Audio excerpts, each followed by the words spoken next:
नमस्कार दर्शक बंधु मुझे स्वागत करुच्ची आमर यूट्यूब चैनल फ्रेश ओडिशा को। आज ये वीडियो टॉपिक रही प्लस टू रिजल्ट को नहीं से नहीं ये वीडियो डिटेल्स रे जानिबा। तो चलंतु आज वीडियो को आरंभ करवा। आपण मैंने जब प्लस टू एग्जाम देइचंती ताहले ये वीडियोटी आपण मानक पई बहुत गुरुत्वपूर्ण अटे। तेणुक वीडियोटी को शेष पर्यंत देखंतु। आपण मानक कहि रखिबाकू चाहूछु जे आज प्रथम पर्याय उत्तर खाता मूल्यांकन शेष होईची। मूल्यांकन केन्द्र में द्वितीय पर्याय खाता देखा आरंभ होईची।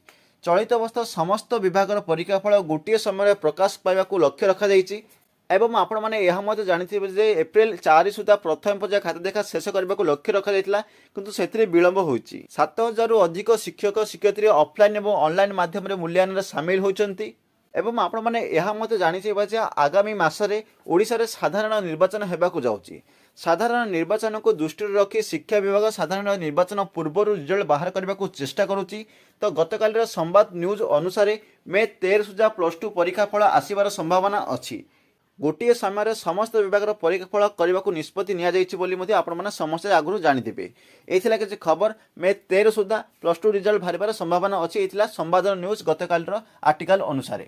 तो चलतु आज वीडियोटी ये रखा। जब वीडियोटी भल लगी था वीडियोटी को लाइक करूँ शेयर करूँ और यही प्रकार खबर जानापी आम चैनल को सब्सक्राइब कर बेल आइकन को प्रेस कर रखुँ। ताहले आगामी वीडियो नोटिफिकेशन टी आपन पाखक मिल पार।